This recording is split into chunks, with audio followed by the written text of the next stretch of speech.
कभी सोचा है एक ऐसी अवस्था के बारे में जो नींद और मौत के बीच में कहीं हो?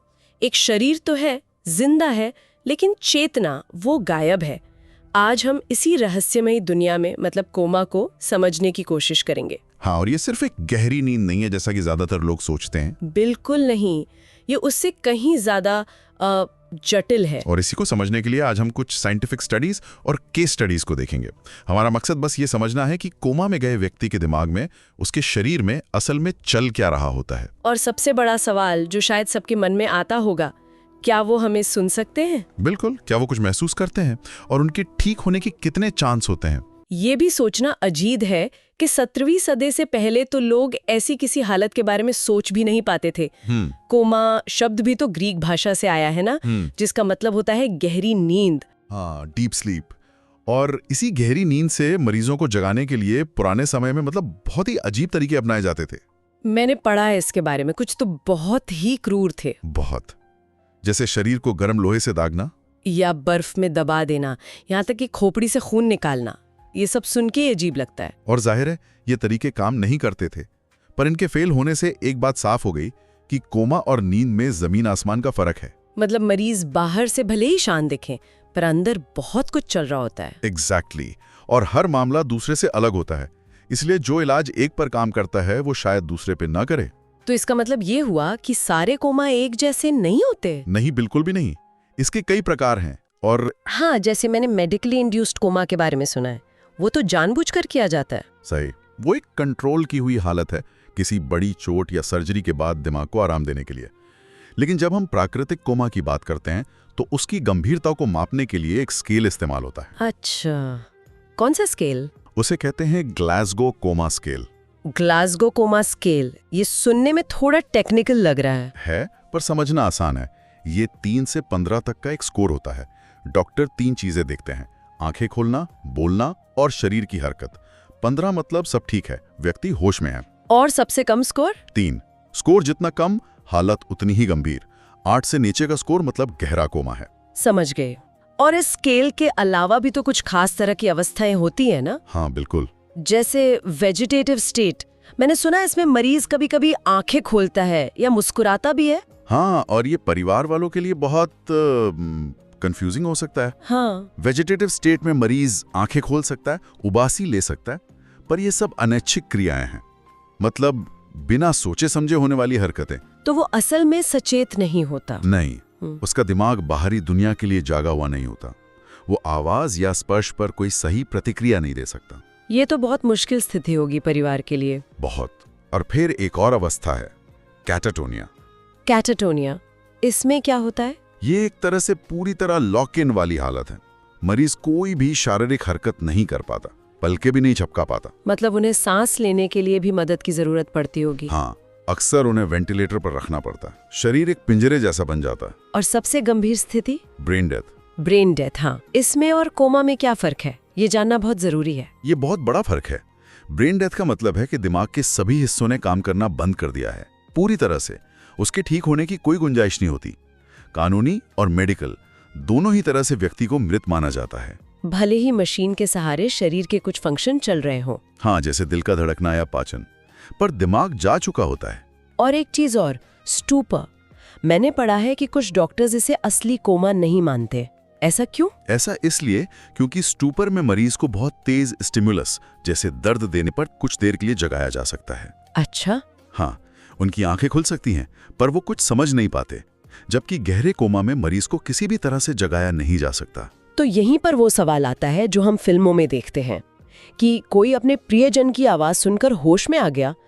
क्या ये सिर्फ कहानी है या इसमें कोई सच्चाई है? हैरानी की बात है, पर इसमें थोड़ी सच्चाई है। सच में? हाँ, 2015 में एक स्टडी हुई थी।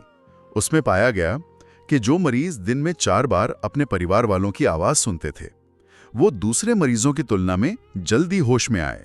ये तो कमाल की बात है। इसका मतलब आवाजें दिमाग तक पहुंच रही हैं। ऐसा लगता तो है। जानी पहचानी आवाजें जिनमें कोई इमोशनल कनेक्शन हो, वो दिमाग के उन हिस्सों को एक्टिवेट करती हैं जो यादों से जुड़े हैं। ये तो एक तरह से दिमाग की एक्सरसाइज हो गई। बिल्कुल।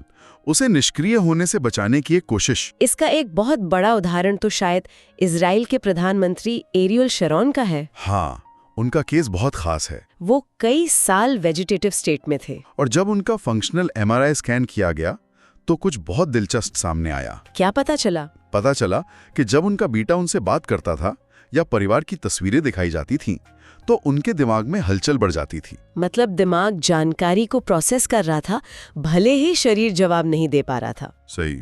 दिमाग पूरी तरह से बंद नहीं होता, वो शायद खुद को ठीक करने की कोशिश कर रहा होता है। तो उन परिवारों के लिए ये एक बहुत बड़ी उम्मीद है जो रोज अपने लोगों से बात करते हैं। उनकी आवाज सच में कहीं पहुंच रही होती है। निश्चित रूप से ये प्रक्रिया दोनों के लिए हीलिंग का काम करती है। ये तो दिमाग की बात हुई, पर शरीर का क्या, जो महीनों या सालों एक ही जगह पर है? शरीर पर इसका बहुत गहरा असर होता है। हाँ। सांस लेना, ब्लड पंपिंग, ये सब तो पैसिव नर्वस सिस्टम की वजह से चलता रहता है। पर दो बड़ी दिक्कतें आती होंगी, है ना? हाँ, दो बहुत बड़ी समस्याएं हैं। पहली है मसल एट्रोफी, मतलब मांसपेशियों का कमजोर हो जाना, सिकुड़ जाना और बहुत ज्यादा कमजोर हो जाना, क्योंकि उनका कोई इस्तेमाल ही नहीं हो रहा। कितना मसल लॉस हो सकता है? महीनों कोमा में रहने वाला व्यक्ति अपने शरीर का 40% तक मसल मास खो सकता है। 40%? इसीलिए तो कोमा से बाहर आने के बाद फिर से चलना सीखना पड़ता है। भी लगती है। और दूसरी बड़ी समस्या वो है बेड सोर्स। ये क्या होता है? जब शरीर एक ही जगह पर पड़ा रहता है तो वजन से त्वचा और हड्डी के बीच खून की नसें दब जाती हैं। अच्छा, इससे त्वचा को ऑक्सीजन नहीं मिलती और वो गलने लगती है, सड़ने लगती है। ये तो बहुत भयानक लगता है सुनने में। और ये जानलेवा भी हो सकता है अगर इन्फेक्शन हड्डी तक पहुंच जाए। तो इससे बचने के लिए क्या करते हैं? नसों को हर 2 घंटे में मरीज को पलटाना पड़ता है, दिन रात। साथ में मांसपेशियों की हल्की मालिश करनी होती है। ये तो बहुत मेहनत का काम है। बहुत ज्यादा। और जहाँ तक इलाज की बात है, क्या कोमा से बाहर आने का कोई एक पक्का तरीका है? काश होता, पर इसका कोई एक सीधा जवाब नहीं है। इलाज पूरी तरह से इस बात पर निर्भर करता है कि कोमा हुआ क्यों। मतलब कारण पर। हाँ, अगर ड्रग ओवरडोज है तो उसे शरीर से निकालेंगे, अगर कोई इन्फेक्शन है तो उसका इलाज करेंगे। मूल बात यह है कि कारण को हटाओ और उम्मीद करो कि दिमाग खुद को ठीक कर लेगा। लेकिन ठीक होने की संभावना असल में होती कितनी है? आंकड़े क्या कहते हैं? यहाँ आकर हकीकत थोड़ी मुश्किल हो जाती है। आंकड़े बहुत सोबरिंग हैं। एक स्टडी के मुताबिक लगभग 58% लोग जो गंभीर चोट से कोमा में जाते हैं वो कभी पूरी तरह ठीक नहीं हो पाते। 58%? ये तो बहुत बड़ा नंबर है। हाँ, और समय के साथ होश में आने की संभावना घटती जाती है। कितने समय बाद?